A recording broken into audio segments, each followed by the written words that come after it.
बच्चों आज आप पढ़ेंगे कूलाम के नियम पर आधारित आंकिक प्रश्न। ठीक है, तो इसके पहले हम लोगों ने फार्मूले अच्छी तरह से पढ़ लिए थे। आज इस पर न्यूमेरिकल ही लगाएंगे, तो एक एक करके देखते हैं कैसे आपको इस पर लगाने हैं। सबसे पहले हम लोग कुछ इस पर जो है एक साधारण क्वेश्चन करेंगे, उसके बाद कुछ टिपिकल क्वेश्चन इससे जो है संबंधित हम लोग करेंगे। तो देखिए, आपसे कहा जा रहा है कि पहला प्रश्न है ये, दो सूक्ष्म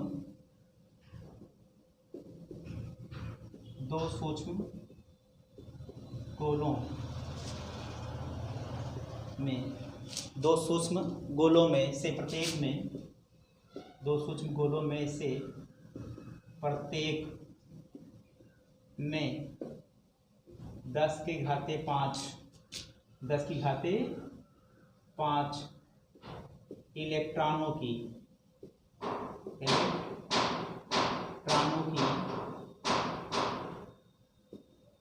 कमी है। 10 की घाते 5 इलेक्ट्रॉनों की कमी है यदि उनके बीच की दूरी, यदि उनके बीच की दूरी 1 मीटर, उनके बीच की दूरी 1 मीटर है, तो वैद्युत बल की गणना कीजिए।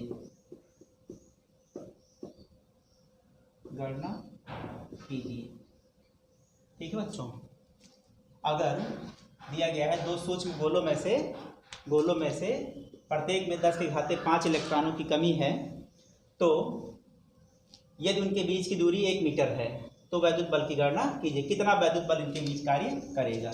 दो सूक्ष्म गोले हैं, मान लीजिए एक गोला ये है और एक गोला ये है। ठीक है, इनको बीच की जो दूरी दी गई वो कितना है, R बराबर 1 मीटर दिया गया, 1.0 मीटर दिया गया है। ठीक है, और इन प्रत्येक में 10 की घाते 5 इलेक्ट्रॉनों की कमी है। 10 की घाते 5 इलेक्ट्रॉनों की कमी है, ये Q1 और ये क्या है, Q2। तो देखिए, इलेक्ट्रॉनों की कमी से, अगर इसमें इस वस्तु में इलेक्ट्रॉन की कमी है तो इलेक्ट्रॉन की कमी से धन का आवेश आएगा, और इसमें भी इलेक्ट्रॉन की कमी है तो इस पर भी कैसा आवेश आएगा, धन का आवेश आएगा। चूंकि 10 की घाते 5 इलेक्ट्रॉनों की दोनों में कमी है, इस नाते जो आवेश इस पर आएगा वही आवेश इस पर आएगा। तो अब हल करने के लिए देखिए, लिख लेते हैं हम लोग, Q1 बराबर क्या होगा, Q2 के, दोनों की मात्रा कैसी रहेगी, बराबर, और इलेक्ट्रॉनों के निकलने से कैसा आवेश आएगा, धन आवेश आएगा। तो Q बराबर आपने N × E पढ़ा हुआ है। ठीक है, अब N की वैल्यू कितनी है, 10 के पावर 5 है, और जानते हैं मूल आवेश कितना होता है, 1.6 × 10 की घाते -19 कूलाम होता है। तो इस तरह से इसको अगर आप हल कर लें तो इसका मान जो निकल करके आ जाएगा 1.6 × 10 की घाते -14, ठीक है, कूलाम, यानी कि दोनों पर इतना आवेश होगा। और इनके बीच की जो दूरी दी गई है R बराबर वो दिया गया है 1 मीटर। तब आपको निकालना है इनके बीच कितना वैद्युत बल कार्य करेगा, इनके वैद्युत बल की गणना करनी है। तो अब हम कूलाम के नियम से जो है इसके वैद्युत बल की गणना करेंगे। ठीक है बच्चों, अब हमारा जो फार्मूला है हम उस फार्मूले में इस तरह से इसे हल करेंगे। 9 × 10 के पावर 9 नियतांक का मान रखेंगे, और ये दिया गया इस प्रकार से, तो हम ये मानेंगे कि निर्वात के लिए सब सारे ये हैं, जिसमें दिया गया है प्रश्न वो निर्वात के लिए है। तो निर्वात के लिए कि जो है नियतांक का मान इतना ही होगा, 1/4πε0, बार बार नहीं लिखेंगे। यहाँ हो जाएगा Q1 × Q2/R², ये हमारा फार्मूला हो जाएगा। अब इसे हल कर लेते हैं, और यहाँ बच्चों हमें आवेश का केवल परिमाण लिखना है। परिमाण देखिए, Q1 कितना है, Q1 कितना है आपका 1.6 × 10 के पावर -14 कूलाम। ठीक है, और इतना ही दूसरा होगा 14 कूलाम, और बीच की दूरी इनकी कितनी है, 1 मीटर है, तो 1 मीटर का हम लोग वर्क कर देंगे। अब इसी को आप लोग जो है हल कर लें। आप इसे इस तरह से लिखेंगे, इसे हल कर लेंगे, और ये 14 दूना 28 हो जाएगा, ये घात 9 है, और ये 10 की घात 14 दूना कितना हो जाएगा, -28 हो जाएगा। अब इसे आप अच्छी तरह से अगर हल कर लेते हैं, इसे आप गुणा कर लें और हल कर लें, तो इसकी वैल्यू जो है हम लोग पाएंगे लगभग 2.3 इतना आ जाएगा। 10⁻⁻18 मात्रक क्या हो जाएगा, यानी WTON, अर्थात कितना न्यूटन का बल कार्य करेगा। ये वाला आवेश इस पर लगाएगा, जितना बल इधर की तरफ उतना ही आवेश जो है ये वाला इस पर लगाएगा। तो ये इसका जो है परिमाण कितना आ गया है, 2.3 × 10⁻18 न्यूटन का बल एक दूसरे के ऊपर आरोपित करेंगे। ये पहला प्रश्न है। अब इसे निवेश कर देते हैं और दूसरा प्रश्न देखिए आप लोग। नेक्स्ट क्वेश्चन आपका है 2 माइक्रोकूलाम तथा 6 माइक्रोकूलाम के बिंदु आवेश। दूसरा प्रश्न है, कह रहे हैं कि +2 माइक्रोकूलाम तथा +6 माइक्रोकूलाम के दो बिंदु आवेश दो बिंदु आवेश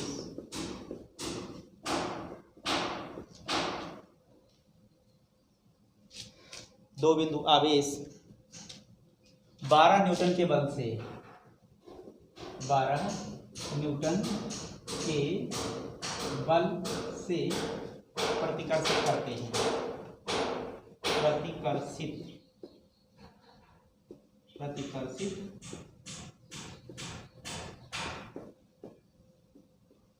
करते हैं।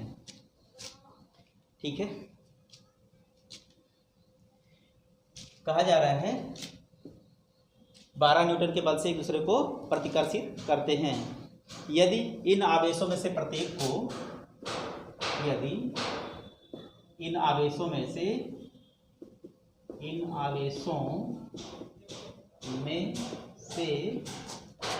प्रत्येक को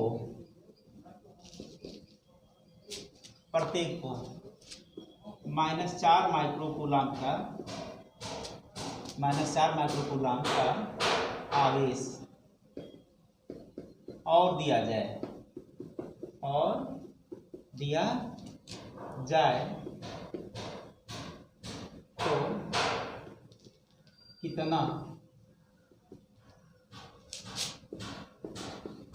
वैद्युत बल कार्य करेगा। ठीक है, कितना वैद्युत बल कार्य करेगा, ये आपसे पूछा गया है।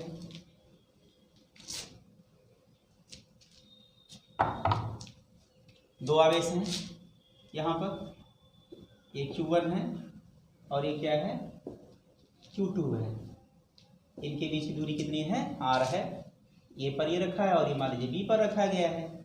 इनका आवेश Q1 दिया गया, आपको Q1 दिया गया है, Q1 +2 माइक्रोकूलाम, और इसे हमें कूलाम में बदलना होगा।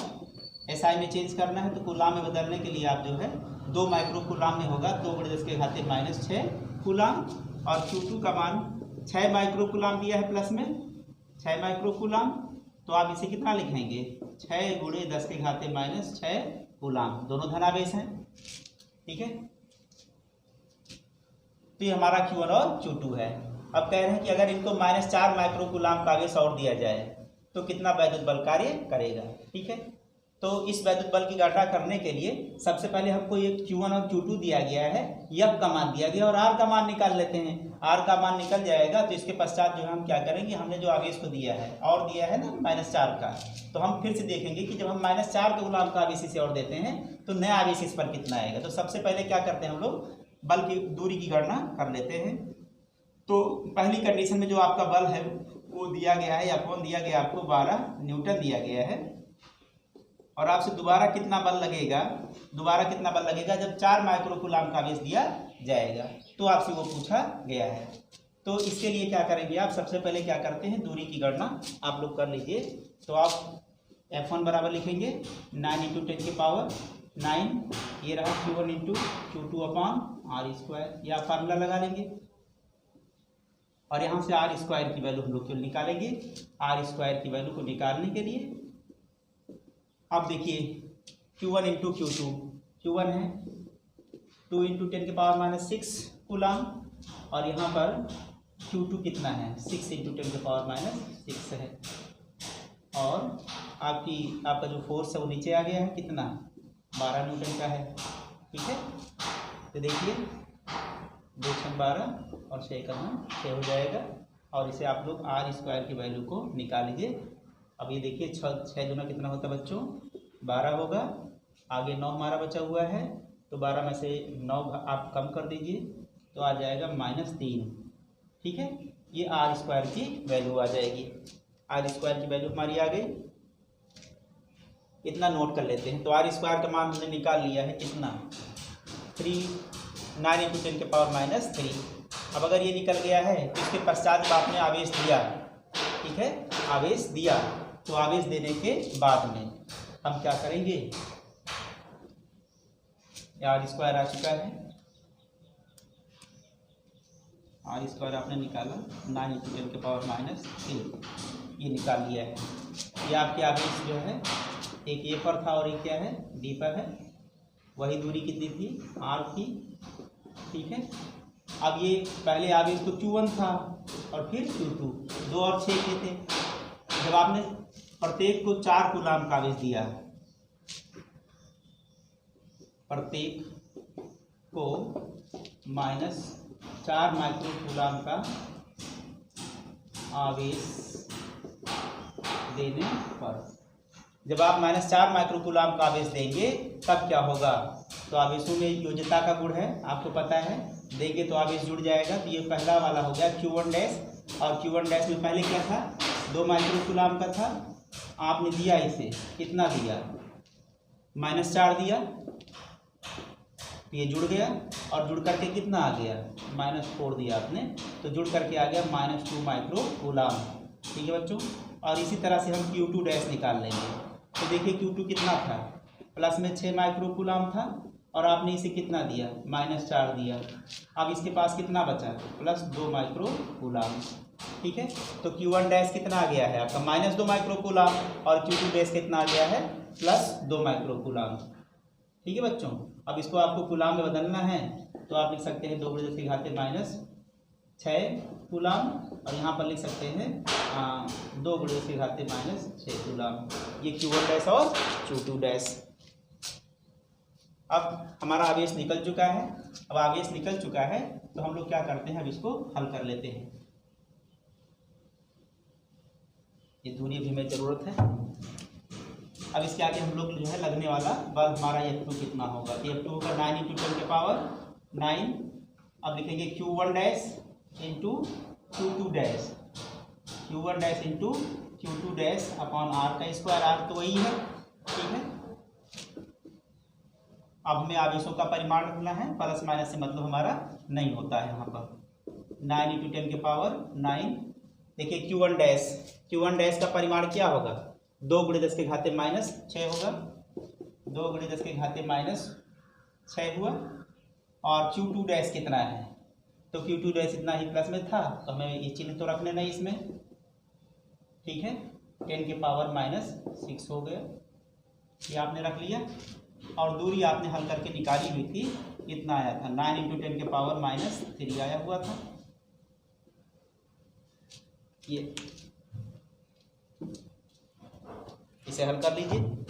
अब इसे आप हल करेंगे तो ये F2 का मान आपका आ जाएगा, 9 से 9 कट जाएगा, और ये देखिए 2 दूना 4 हो जाएगा, और ये ऊपर ले जाएंगे तो 9 × 3 = 12 हो जाएगा, 12 प्लस में और 12 माइनस में, इस तरह से कट करके कितना आ गया, 4 मीटर। और आपने देखा कि एक आवेश कैसा है, माइनस का है, और दूसरा आवेश कैसा है, प्लस का है। तो कौन सा बल लगेगा, प्रतिकर्षण, सॉरी, एक प्लस और एक माइनस है तो कौन सा बल कार्य करेगा, आकर्षण। कौन सा बल होगा, आकर्षण, अट्रैक्शन करेंगे, क्योंकि अपोजिट चार्ज है, सेम चार्ज तो नहीं है। ठीक है, पहले सेम चार्ज थे, अब जब आपने -4 का दिया तो अपोजिट चार्ज हो गए। तो ये आपका रहा सवाल नंबर दूसरा। अब हम लोग अगले सवाल की तरफ चलते हैं। नेक्स्ट क्वेश्चन,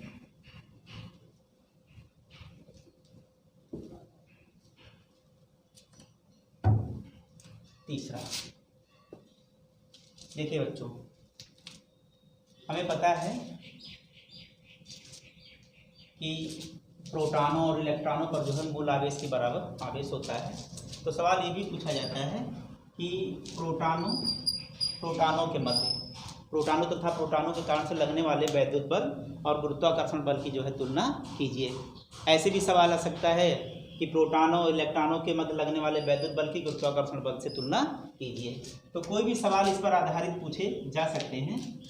तो आपको ये प्रश्न दिया गया है, इस तरह सपोज करिए दो प्रोटॉनों के बीच कार्य करने वाले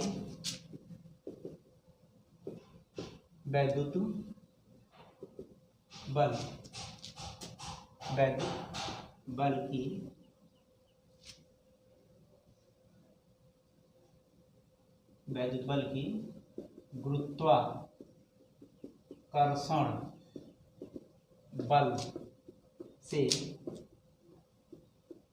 तुलना कीजिए। अब दो प्रोटॉनों के मध्य जो वैद्युत बल कार्य कर रहा है उसकी गुरुत्वाकर्षण बल से तुलना करनी है। प्रश्न ये हो सकता है प्रोटॉनों इलेक्ट्रॉनों के मध्य कार्य करने वाले वैद्युत बल की गुरुत्वाकर्षण बल से तुलना करिए। तो कोई भी सवाल आपसे इस तरह का वो पूछ सकते हैं। ठीक है, हमें पता है कि प्रोटॉन ये रहा आपका एक चार्ज यहाँ पर और एक चार्ज यहाँ पर। मान लीजिए प्रोटॉनों के बीच की एक सर्टेन दूरी क्या है, r है, a और b पोजीशन पर रखे गए हैं निर्वात में। अब आपको पता है कि प्रोटॉन पर भी जो है मूल आवेश के बराबर धनात्मक आवेश होता है, प्रोटॉनों पर जो है मूल आवेश के बराबर धनात्मक आवेश होता है। तो हमें निकालना है कि ये जो हमारा चार्ज Q1 है और ये चार्ज Q2 कितना होगा। तो हमको पता है कि दोनों पर धन आवेश होता है, तो Q1 बराबर किसके होगा, Q2 के होगा, और इस पर आवेश कितना रहेगा, मूल आवेश के बराबर रहेगा। मूल आवेश के बराबर क्या होता है, प्लस ई होता है। और ई की वैल्यू कितनी होती है आप जानते हैं, 1.6 × 10⁻⁻⁹ कूलाम। ठीक है बच्चों,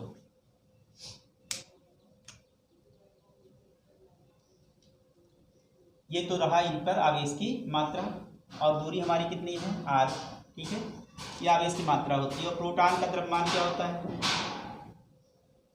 ये हो गया आपका प्रोटॉन पर आवेश। ठीक है, अब प्रोटॉन का द्रव्यमान आपको याद रखना है। मास ऑफ प्रोटॉन कितना होता है, तो मास ऑफ प्रोटॉन होता है 1.67 10⁻27 किलोग्राम। ये मास ऑफ प्रोटॉन है, प्रोटॉन का द्रव्यमान है। तो अगर द्रव्यमान है तो गुरुत्वाकर्षण बल लगता है, और आवेश है तो वैद्युत बल लगता है। तो इन पर जो है इनके द्रव्यमान के कारण से गुरुत्वाकर्षण बल हमें निकालना है, और आवेशों के कारण से क्या निकालना है, वैद्युत बल निकालनी है। ठीक है, तो हम लोग सबसे पहले क्या निकाल लेते हैं, प्रोटॉनों पर जो है वैद्युत बल। हम लोग क्या निकाल लेते हैं, वैद्युत बल निकाल लेते हैं। सबसे पहले वैद्युत बल को ई से लिख रहे हैं, इलेक्ट्रोस्टैटिक फोर्स या इलेक्ट्रिक फोर्स Fe। अब आप जानते हैं कि इसका जो कांस्टेंट होता है 9 × 10⁹ होता है, और Q1 × Q2 अपान वो दूरी कितनी है इनकी, r है। तो इलेक्ट्रोस्टैटिक फोर्स Fe अर्थात वैद्युत बल हमारा हुआ 9 × 10⁻⁹ Q1 का मान देखिए कितना है, मूल आवेश के बराबर है, और Q2 कितना है, मूल आवेश के बराबर है। ठीक है, और दूरी कितनी है, r²।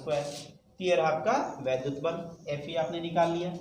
अब आप क्या निकालेंगे, गुरुत्वाकर्षण बल। तो हम लोग उसे लिखेंगे Fg, ग्रेविटेशनल फोर्स। और Fg में कांस्टेंट जो होता है, जो नियतांक होता है, उसको आप जानते हैं 6.67 × 10⁻11। और यहाँ पर लिखते हैं आप m1 × m2/r²। अब m1 × m2 में हमें किसका मास चाहिए, किसका द्रव्यमान चाहिए, तो हमें प्रोटॉन का द्रव्यमान चाहिए। तो हमने प्रोटॉन का द्रव्यमान लिख लिया।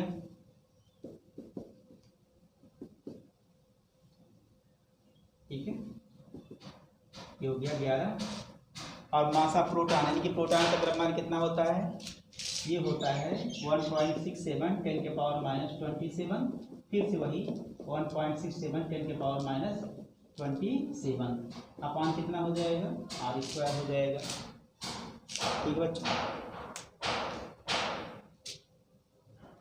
अब क्या करेंगे, हमें तुलना कर ली है तो F E upon F G कर लें, F E upon F G कर लें। अब इसमें थोड़ा सा इस पावर को हम लोग अगर हल कर लें तो अच्छा ही रहेगा। एफ जी का मान ये हमारा ये 27 घात है, ये 27 घात है। और अगर आप जो है ये 10 की घात 27 है और ये 10 की घात 27 और ये कितना है माइनस में 11 है, तो इसे अगर आप जोड़ लें तो आपको जोड़ने के पश्चात इसकी वैल्यू मिल जाएगी इस तरह से 6.67 और इसको ऐसे भी मल्टीप्लाई कर लें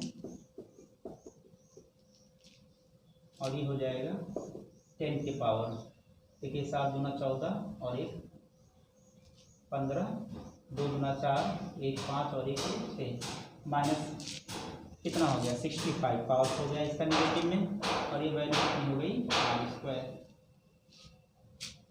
इसी तरह से इसमें आप जो है इसको भी हल कर लीजिए। एफ ई के मान को थोड़ा और निकालेंगे, 19 दूना ये 38 हो जाएगा और 10 के पावर क्या है नेगेटिव है। चलिए ठीक है, बिठा देते हैं।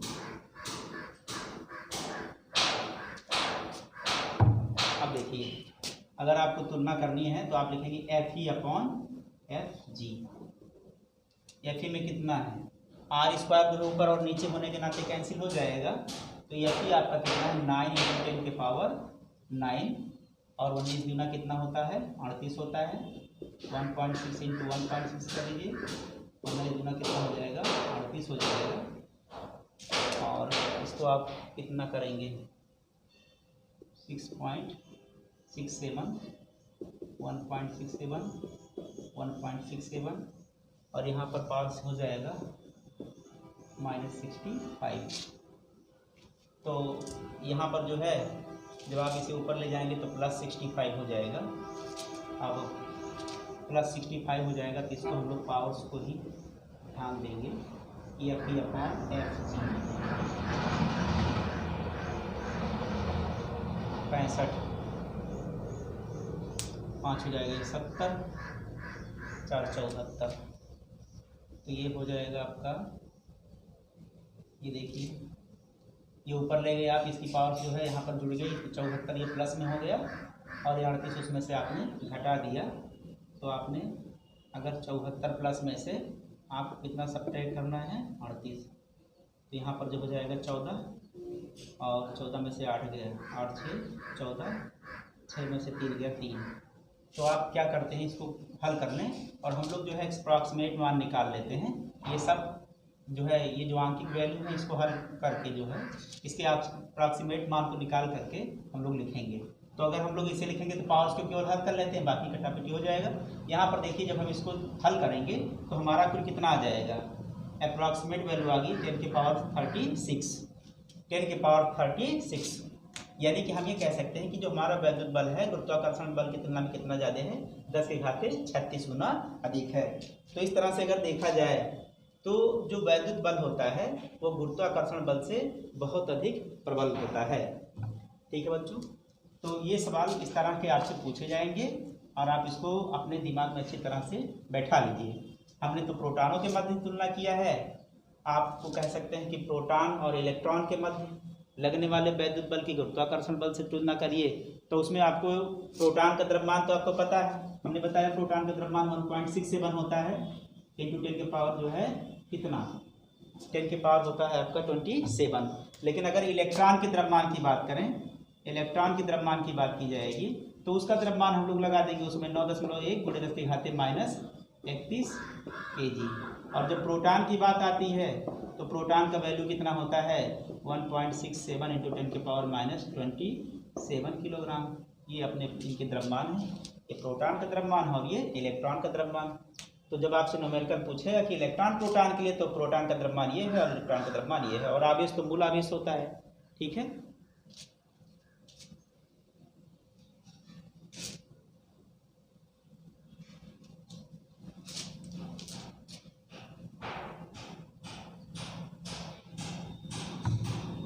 अब अभी तक जो आपने प्रश्न हल किए हैं वो 2 बिंदु आवेशों के लिए हैं कि आपने 2 बिंदु आवेश लिए हैं, एक यहाँ पर लिया है Q1 और एक यहाँ पर लिया है आपने Q2। ठीक बच्चों, इस पर आधारित आपने प्रश्न बताए जो है हल किए हुए हैं। अब ये हो सकता है कि मान लीजिए कि आवेश की जो मात्राएं हैं, हम जो आवेश ले रहे हैं Q1 Q2 के स्थान पर और भी आवेश ले रहे हैं, सपोज करिए हम यहाँ पर एक आवेश ले रहे हैं, मतलब इससे ज़्यादा आवेश हों, तब आप सवाल को कैसे हल करेंगे। तो इस पर बेस्ड न्यूमेरिकल जो है कल हम आपको बता देंगे, नेक्स्ट वीडियो में आपको बताएंगे, उससे संबंधित तमाम प्रश्न आपसे पूछे जाते हैं, तो इस पर चर्चा हम लोग कल करेंगे। आज के लिए इतना ही, धन्यवाद।